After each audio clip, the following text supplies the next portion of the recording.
Sabda Arga.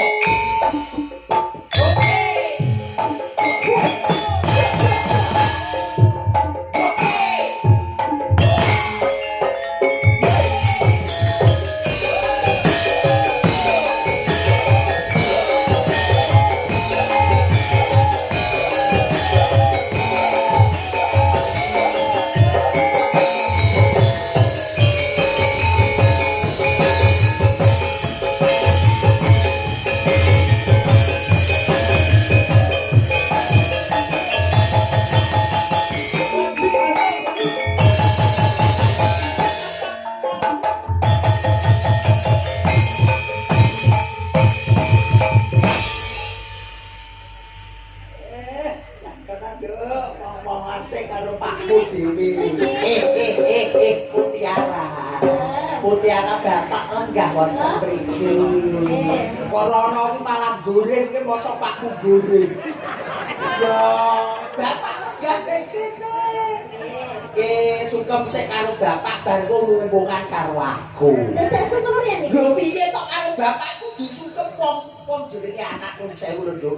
Wong anake apa sukses kaya ngopo kudu eling marang wong tuwa. Ya pancen ngono kan. Dadine awakku ki saurunge nembang sungkem sik karo mergo kendho kencenging anak pranataning anak ki mung kali ana wong tuwa pujine wong tuwa. Bener, kuwi kenceng ya saka wong tuwa, kendho ya saka wong tuwa. Ketok iki saiki wis lemes lho.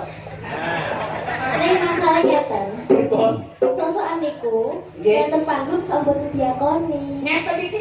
Lah niki Awakku tuh ora diakoni dadi anake bapak. Lah niku. Wow! Lho piye rek? Iki bapakmu. Anu Ibune sinten ibune? Ibune ta. Ya bapak enggak nek kono sungkem sepriyen kali bapak. Estu niki? Sungkem se Mas Maksudi menghadap nang mriki rumiyin iki mawon rada mire anak wedok arep sungkem kali Romo. Nggih, sungkem kula katur apa? iya ya cahane. Sungkemu ndak tampa kanthi bombong bunga pun bapak ya wong ayu. Inggih kula tampi kanthi bingaing raos mana kula Rama. Omongan nduk. Pripun? On kakang aku arep tresno karo senenganmu. Wajak misalnya. Para tuwa kereng iki. Mutiara. Kelem. Moh aku dadi para tuwa bapakmu moh aku. Lha pripun? Lah aku mesti diorot-orot. Wayah manten iki kabeh kon nyukupi aku ora kowe Pak Jumati. Mutiara, Dalem. kowe wis katon gedhe. Nggih. Ya, apa-apamu disawanku sarwa gedhe. Sing ati-ati ya bocah ayu. Nduk Mutiara. Dalem. Tak peke nduk nek musuh. Hus. Ngomong gedhe terus kono kiyer-kiyer saja ae. Ora tuwa kok iso galak kowe tok. Nduk Mutiara. Nggih, dalem. Niki sowan teng dalemipun Rama Jumani.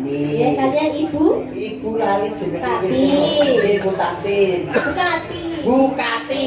Menika kajate apa, Nduk? Tasyakuran pernikahan. Lah dongakno mumpung mandi-mandine iki pun sawakku ndurake manten. Lah. Nggih, sing pasti mugi-mugi samawat. Terus Sakinah.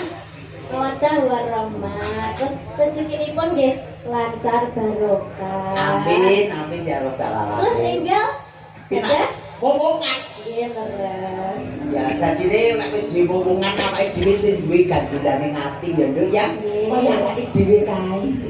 Kapan? Bagi kapan Rek, apa? gandolan nanti gandolan kuwi maksudmu? Ya tegese ke gandulane ngati iki kuncine urip iki ning ngatak. Ngono lho, Mas. Gandolane ati ora ngendi rek? Nduk. Rada-rada sing tak duwe gandulan. Halo. Ojo kurang ajar rek.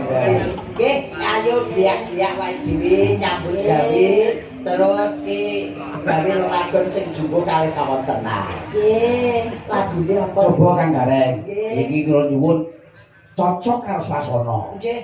Kelinci udul. Kelinci muncul. Niki ugi kula aturaken wau wonten sing nyuwun sesideman terus Nggih. kuning, Ya. Gusti Pranala. Heeh. Niku saking Mas Udin Iklan Puskesmas, so sampun TF. Mas Udin lah. Jadi sampun enten sing masuk. Oh, TF ning awakmu. Aku njaluk. Ya dari satu dipendam. Oh, awak iki teramu ya. Iki dhewe apa, Dok? Kelinci Deres, sesi dimasakan kelinci. Iki yo TF, Bang.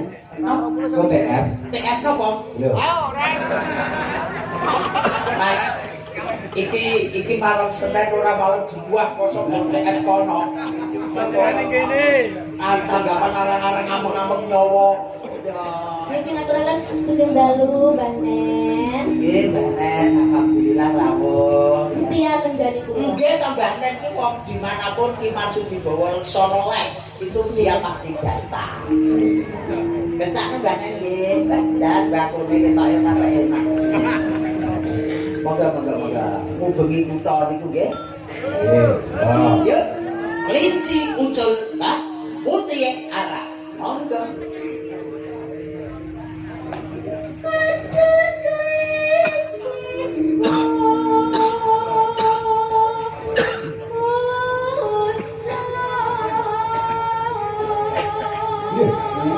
Piye, Bang?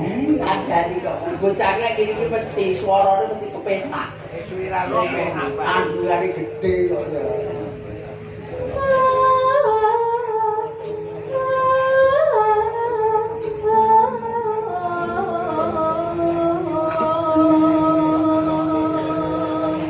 Biyen cilik lho, Bang. Nggih, tenan biyen nek kene wing tak undomono. Saiki malah sarwa gedhe. Aku saiki ra wani blas, aku dilirik kudu semaput kok. Ayo Nduk terus.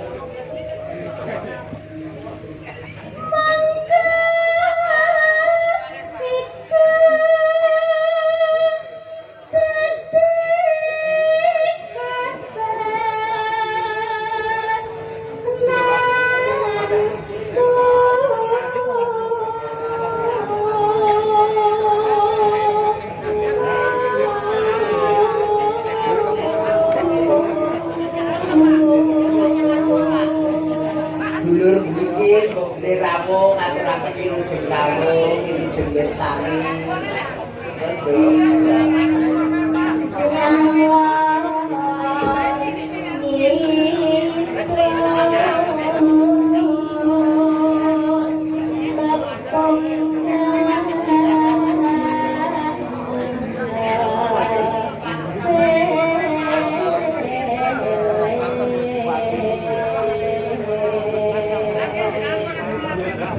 terus Saya punya rasa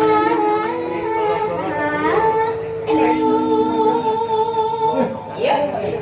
Aku bocah kok pake lho gitu. Tak cetot-cetot kupinge. Terus Aku ora wani kok.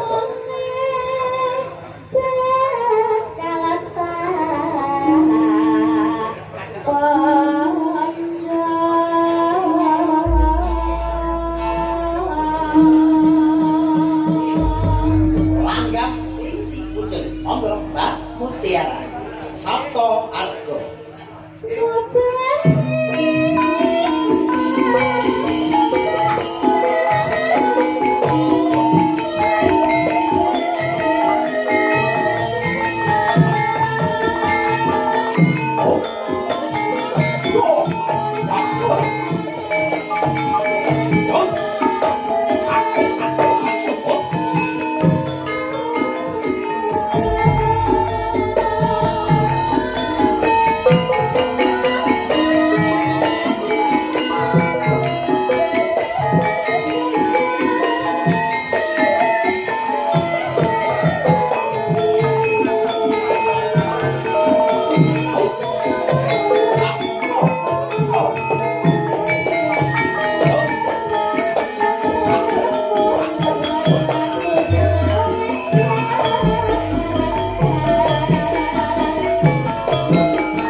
Coba joget rada isih ngalor lho.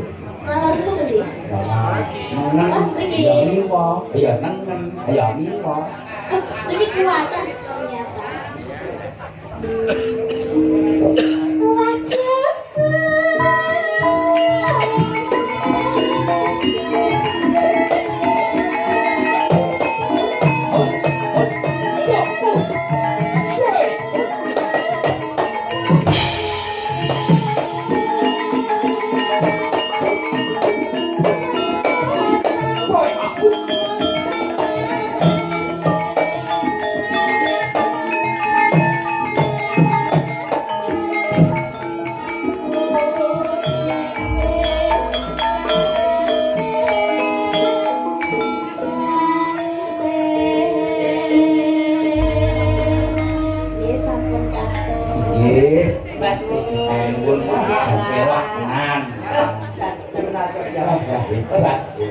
Pendidikan